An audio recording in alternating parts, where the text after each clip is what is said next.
Welcome to Foil Life. Whether you wing, kite, parawing, downwind, pump, or e-foil, Thanks for being here. all right, guys, thanks for joining me on the show tonight. Really looking forward to learning more about the TWC. Thank you for having us. Thanks for having us. Toronto Windsurf Club is a pretty special place in my heart. My brother lived in Toronto for I think it was 7 or 8 years, and we started windsurfing back in like 2010, 2012, and we would go to Silent Sports for the swap. And I remember one day I picked up a used sail for like $50 and was over the moon about it, and I had to go try it. So we ripped down to Toronto Windsurf Club to hop in the water. I was way overpowered. I think it was pushing 20 to 25 knots. But that was one of the first times that I was introduced to that spot. My brother had seen it before because he lived there. So it's really cool to come full circle and have you guys on and be able to talk about this amazing center, really close to downtown Toronto. Yeah, we're so fortunate having this in our backyard. Both Brendan and I live quite close to each other, and on a day that I'm working from home, I can be down at the club in 16 minutes from my house.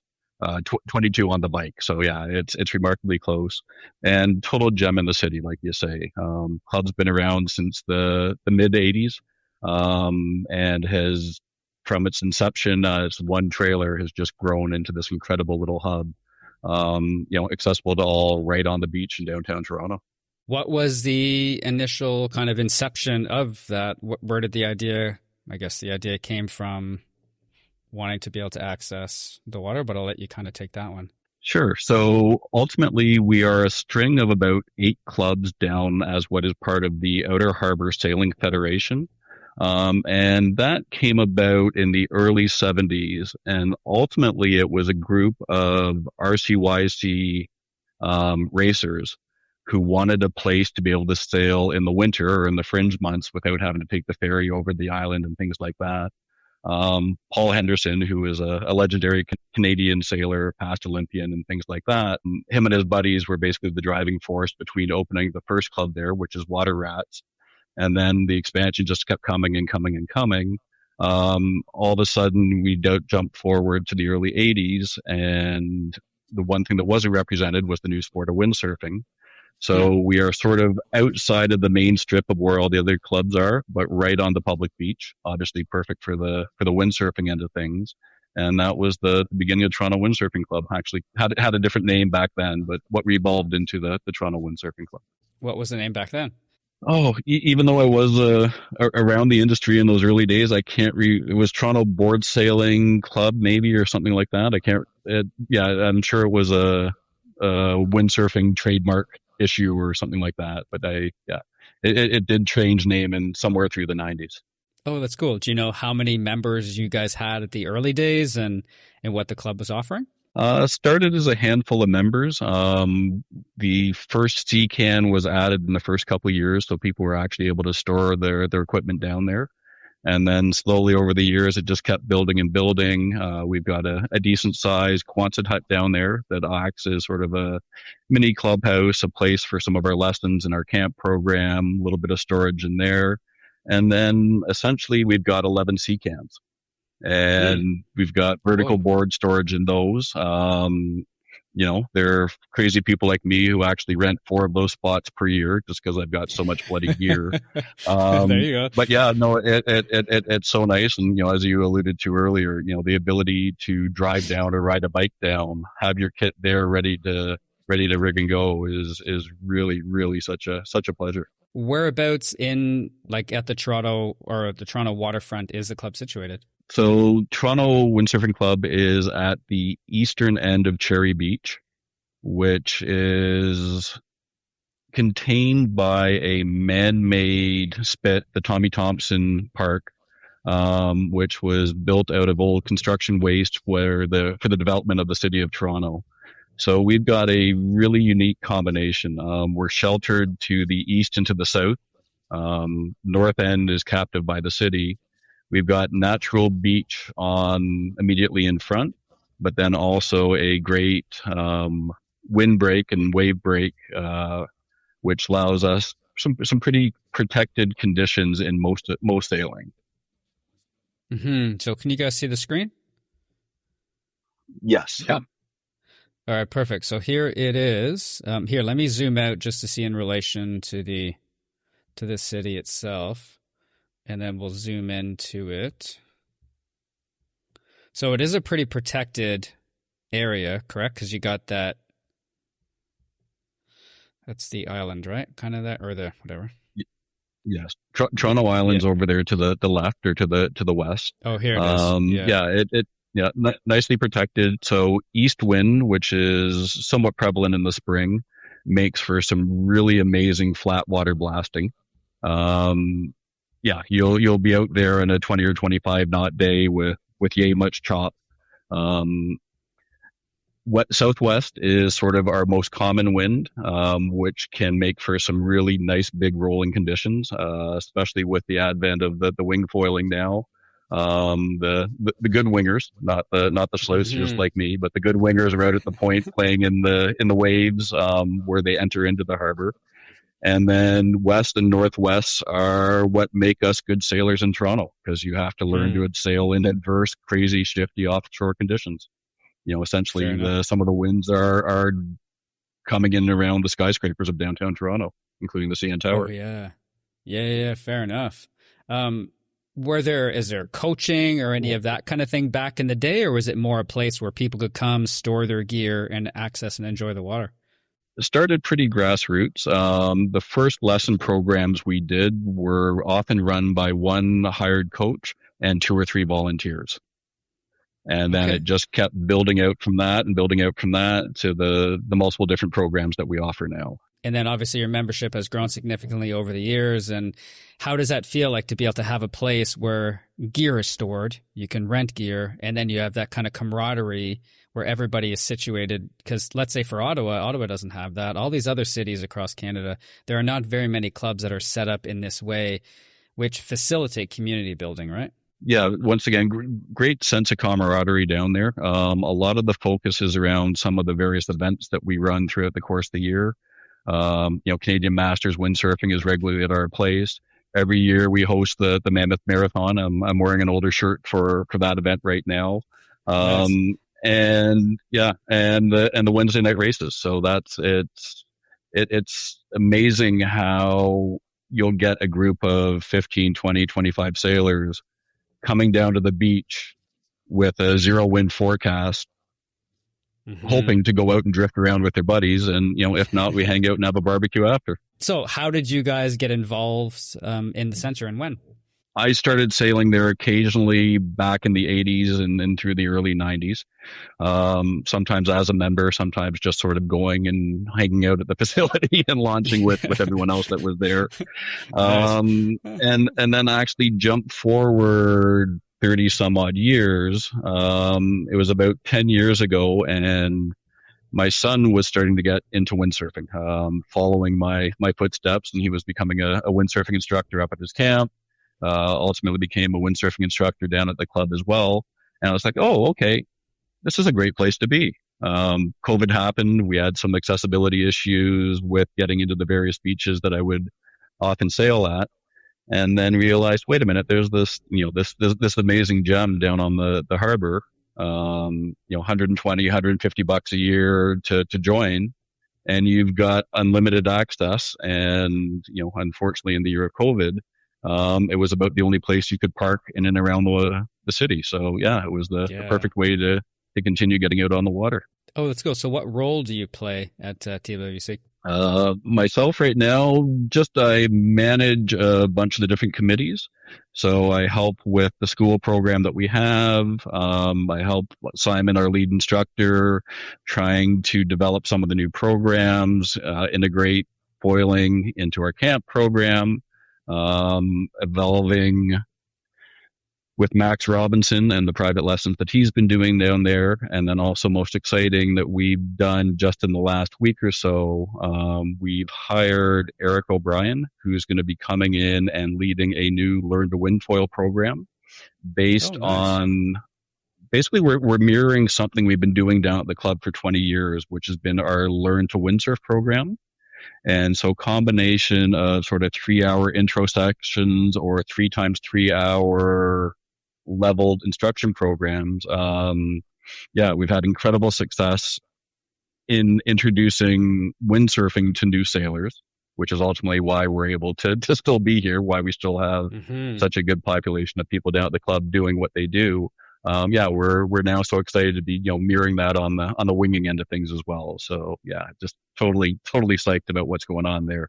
Oh, congratulations. So for those who are learning about this for the first time, I guess you're combining storage, facility, community, but then also offering high quality lessons from coaches that have been in this industry for a long time and who have a heck of a lot of skill and value to deliver. Luckily, all in that area. That's a good summary. It's a very special place. And I started back in Toronto had a huge boom with windsurfing. When windsurfing first started, it took off like a rocket in Toronto. And people were excited in around 1984 in the Olympics. And I was 14 at the time, and I got my first job working for Mistral, teaching windsurfing a few kilometers over from where the Toronto Windsurfing Club is under the cage, and did that for 10 years. And we used to go over and do races at the Toronto Windsurfing Club, which was a happening place at the time, and has carried on and throughout. And it's been there all the time. It's just expanded, as Ian said. And but now we have sort of a new a generation of wing foilers that are coming. So it's a real interesting mix. You have we have members that are 80 years old and are still on the water, windsurfing and taking part in the Wednesday night races and the like. And we have and a lot of those guys are storing their stuff because the windsurfing gear is so big. But we also have a nice big parking lot. We have a webcam, so you can be at work watching the conditions, and then you can, if you're a winger, you jump in your car. You probably have your gear in your car. I'm a winger now. I think I've done all the sports, but now a winger. And you can be there quick, and we've got a WhatsApp community for, the wingers, a WhatsApp community for the windsurfers, WhatsApp community for the racers. So you kind of get real-time information, and we're seeing a real boom. And I think Ian and I were on the board together. I'm still on the board. Ian does a ton for the club, but I think we have about 600 members now. And probably, it's a big club. People come in to use it.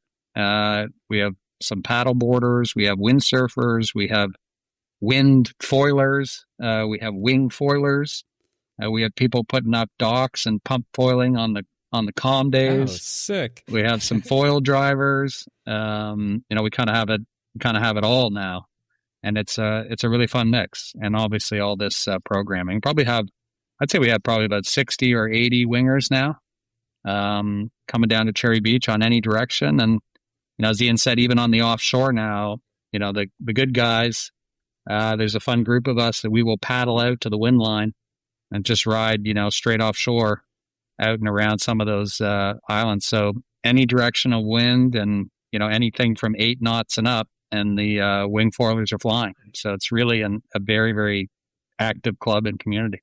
Not just the wingers going out on those crazy offshore days. I spend most of my time on WeCANFoil, the Olympic wind foil board, and basically it's a short, wide dock.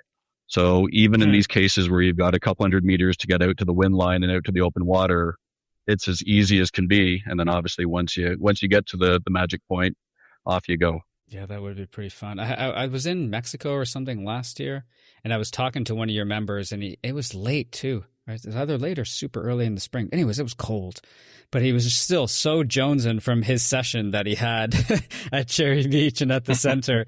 And he's like, it might be best now that I come and see you guys down in Mexico, but it's like, it was pretty awesome to be able to get out today.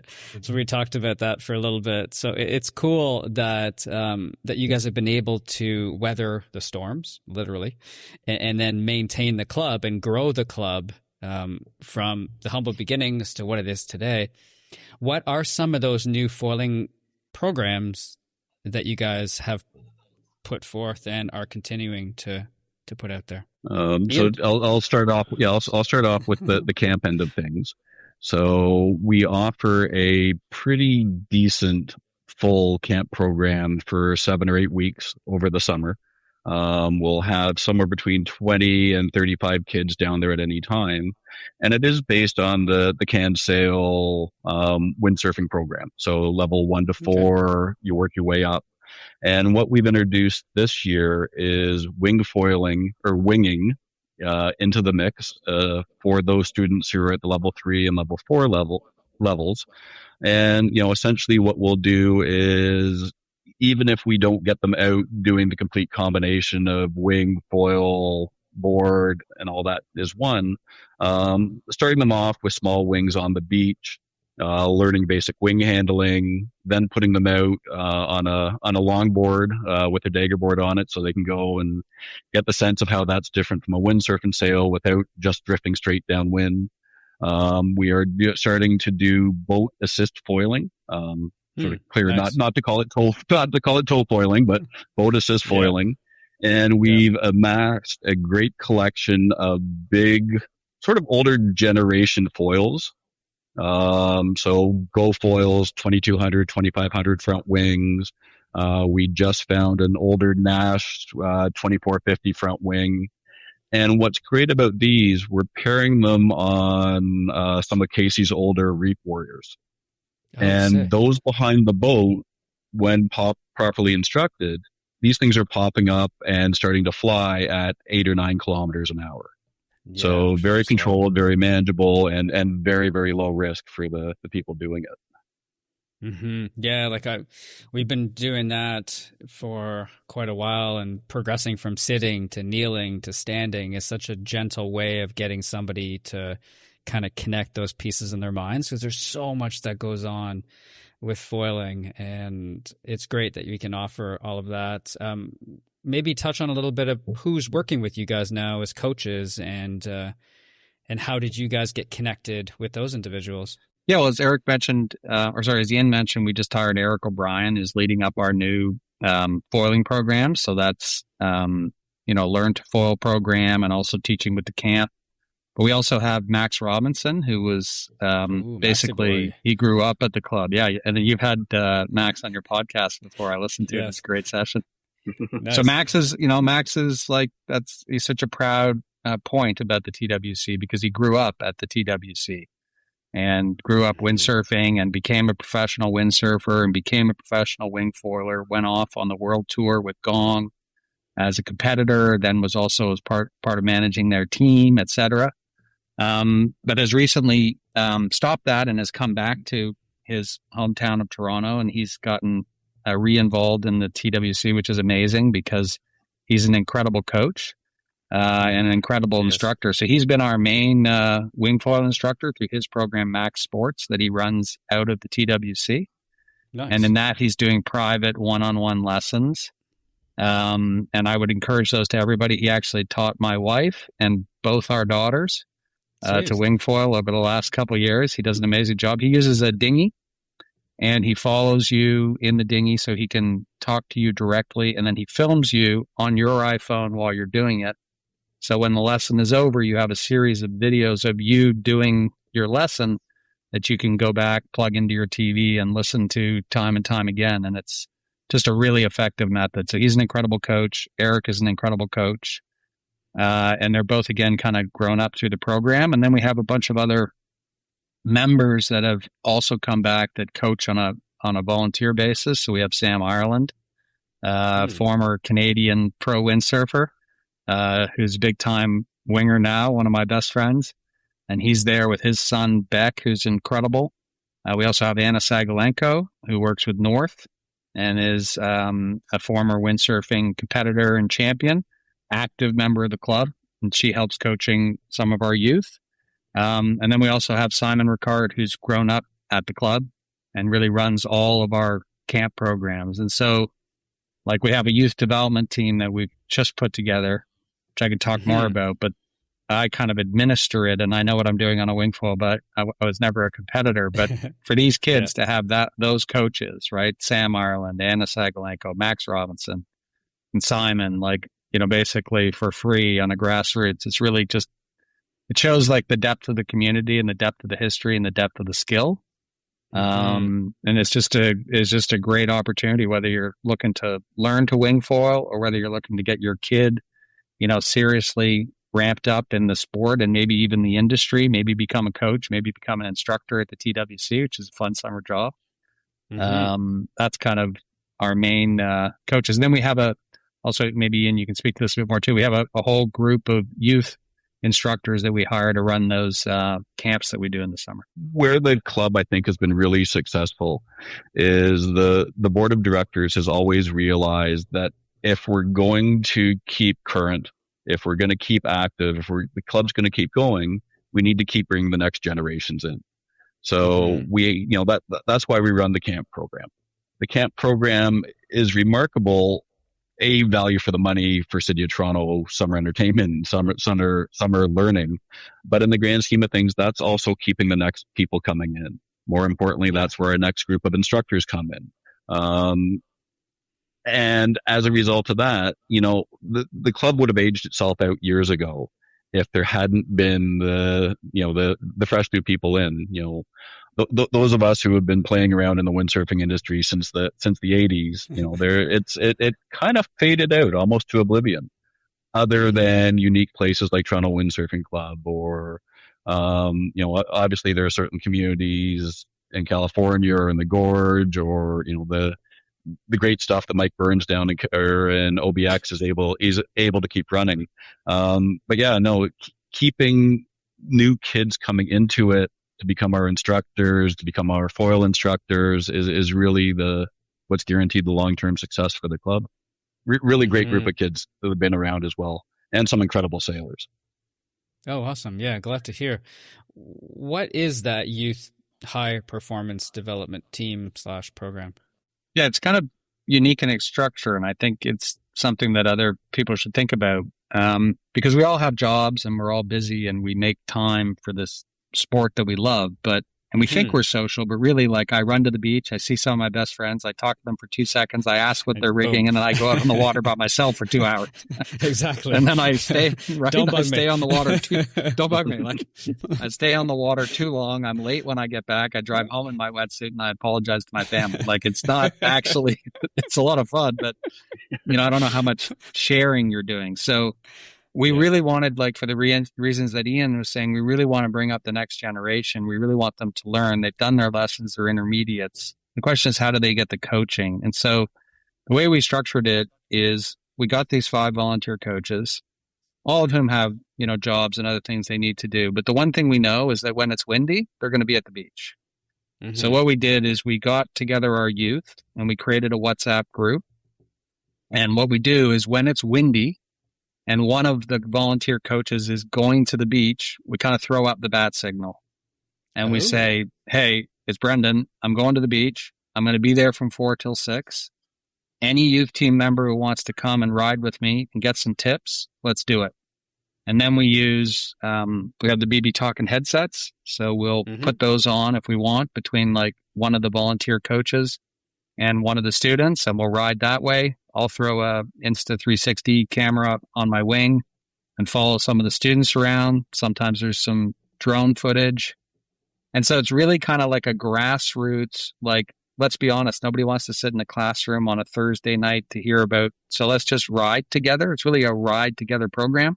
But how do you make that happen, right? You make it happen on the windy days where I'm going to be there anyway. I'm going riding. I'll coach you, but I still want to ride. I don't have that much time. True. And so I'll get out there on the water and we'll give each other quick tips, maybe do a quick thing on the land. When you should flip your hand when you go into your jibe, you need to, like, whatever it is, like, just those little tips just to get the kids stoked.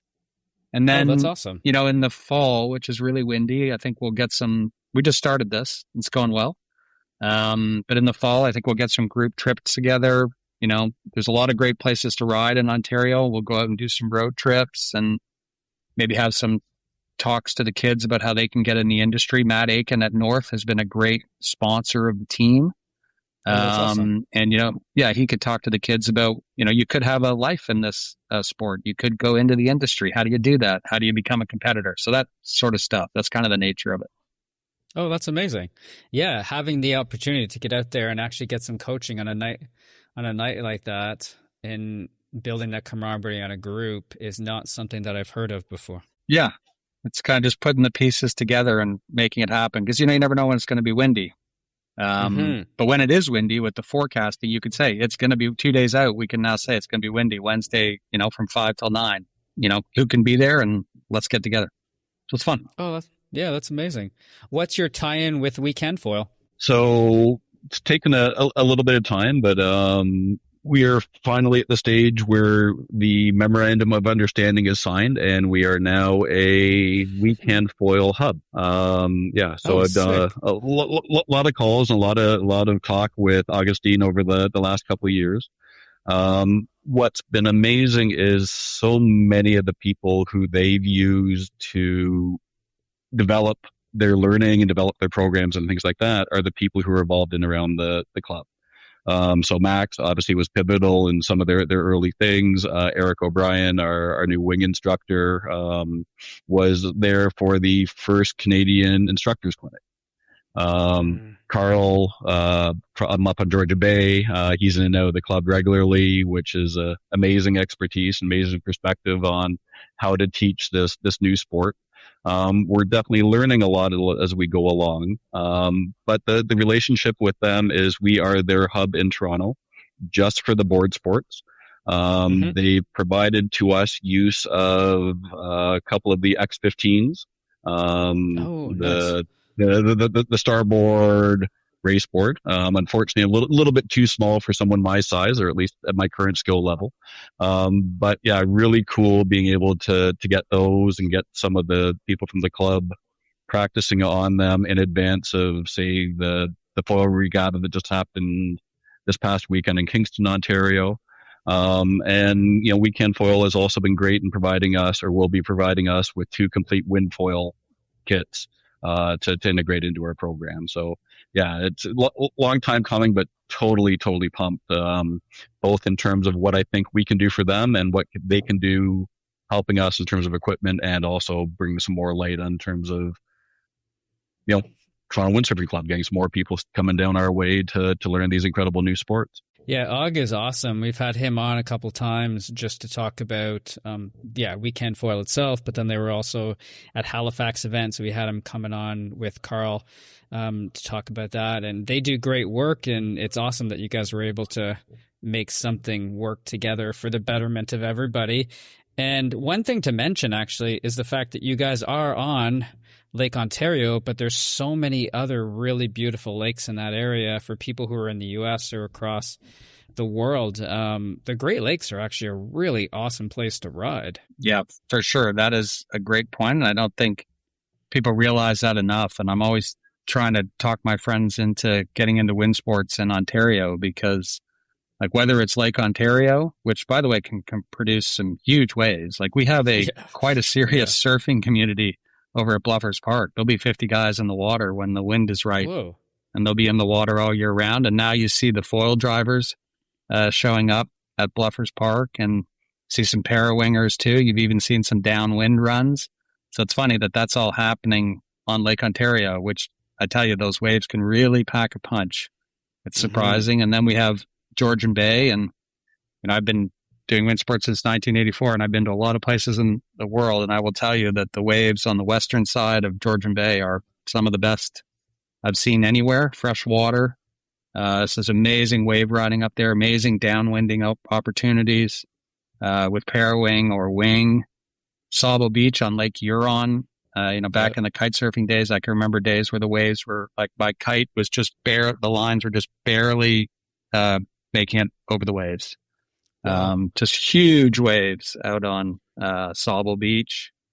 And then Lake Huron, if anybody checks out Great Lakes Waterman, who I don't know if you've ever had him on your podcast, but yeah, we did. I would give him Did you? Yeah, there you go. Yeah, so you know him. Last year, I think.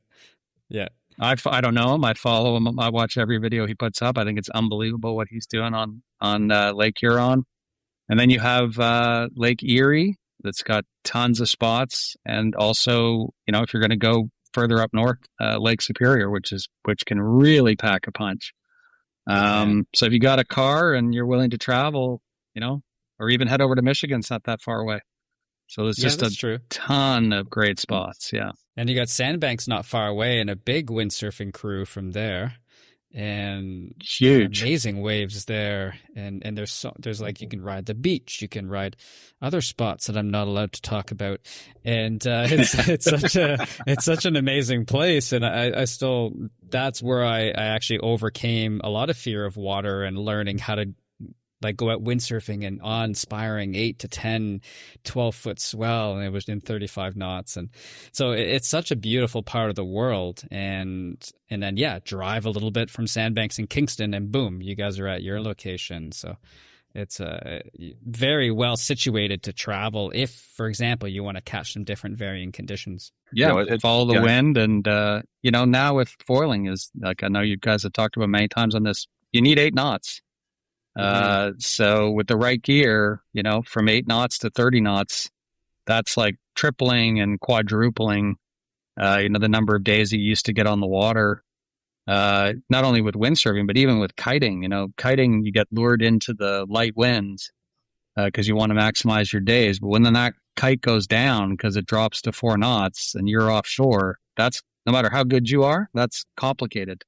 Whereas if you're winging and you got the wing leash on your back, all you got to do is paddle home. That's fair. And so that's what a lot of us do. And so the light wind sessions are great, particularly after the wind drops and the waves stay.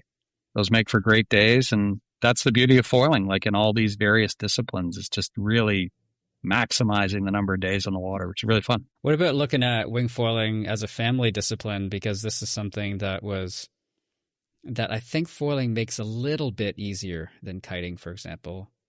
How have you guys seen that at the club? One of my favorite days last year was hanging out with Brendan, just floating on our boards. Max was out teaching his daughter to get her first flights. Yeah. And I tell you, like the Cheshire cat grin from ear to ear on Brendan's face. Not for him, just like for his daughter. Okay, she's hit this new milestone. She's hit this new threshold. She's one of us, and yeah, like it. You can see the smile on his face now. Just pure family pride. Yeah. Anyways, Brendan, go ahead. Thanks for that, Ian. That was a great day. Like I said before, I started in '84 with the windsurfing. That became kiteboarding. That became kite surfing. That became kite foiling. Became winging, and now a bit of parawinging. And my wife has been along for all of that, like 100 days in the van in Baja. But all of these sports just didn't take. Windsurfing didn't take. Kite surfing she tried but didn't love. And then winging came along, and through Max, she has learned, and we're 55. And she's picked it up and loves wing foiling now, wings foils all the time. And our 2 daughters, 20 and 16, and our 16-year-old daughter is quite tiny, and she will go in 25 knots, and she's becoming quite a winger.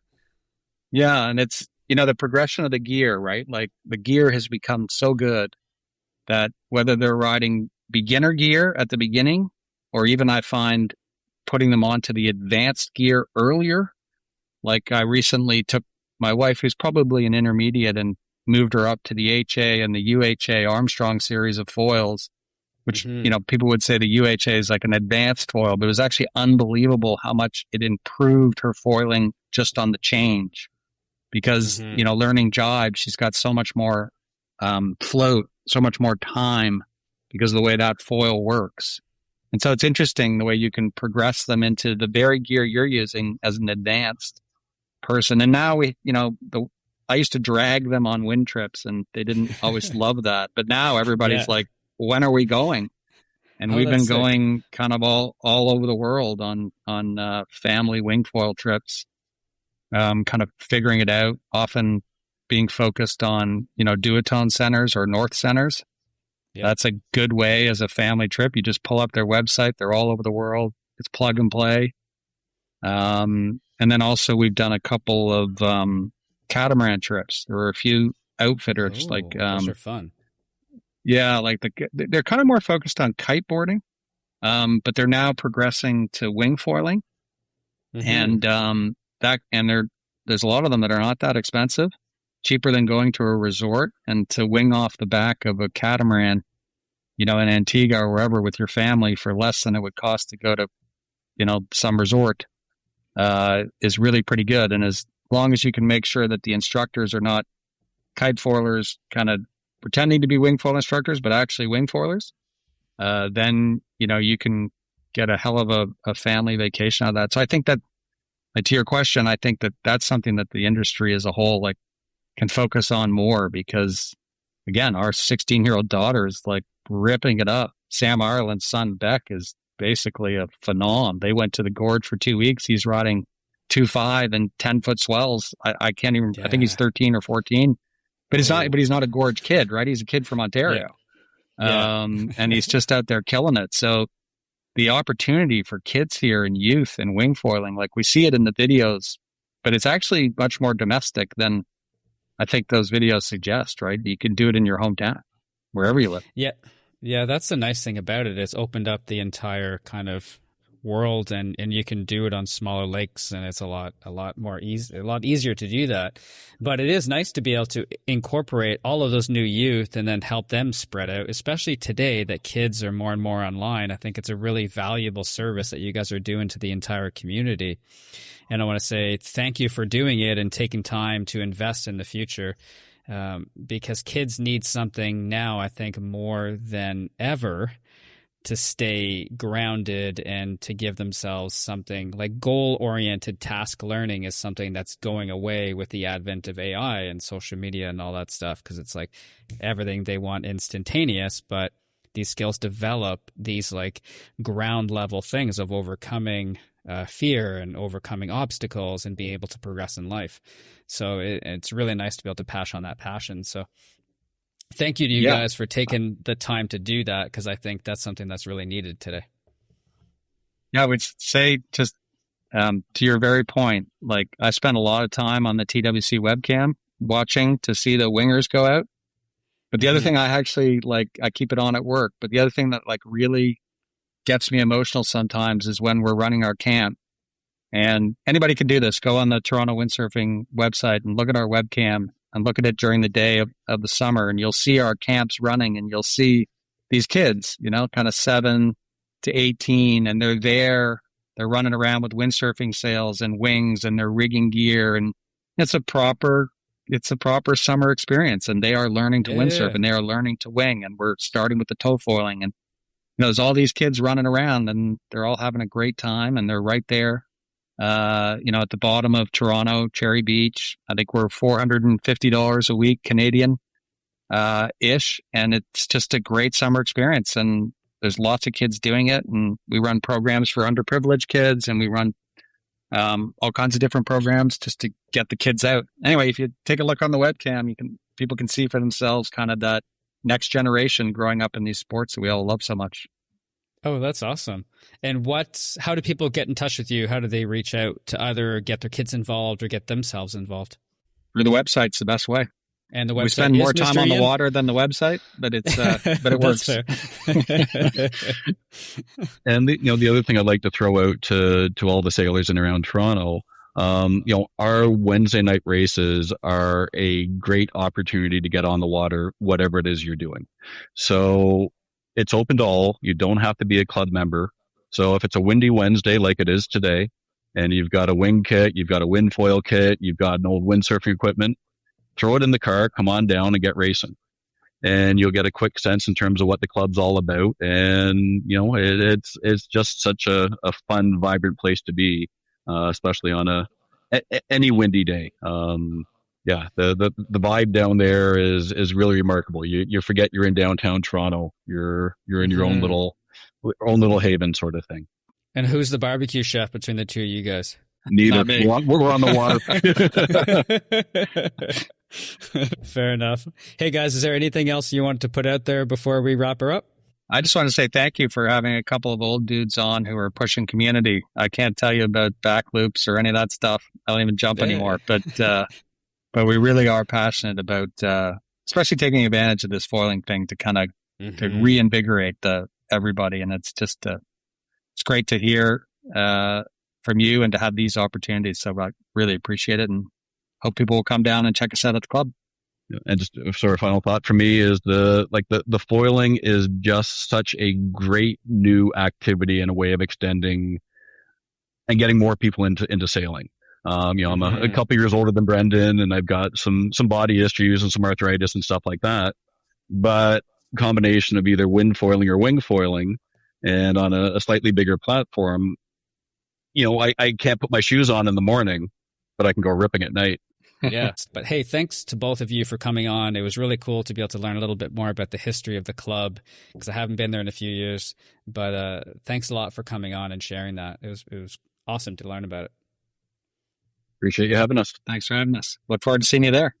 Yes, I'll have to get out there one day and bring the wing foil kit. I'm riding KT stuff right now, so I got some new Atlas wings that are kind of a little bit more flowy, but they still snap, and they got really good low end, and it's insane the new gear that's coming out, eh?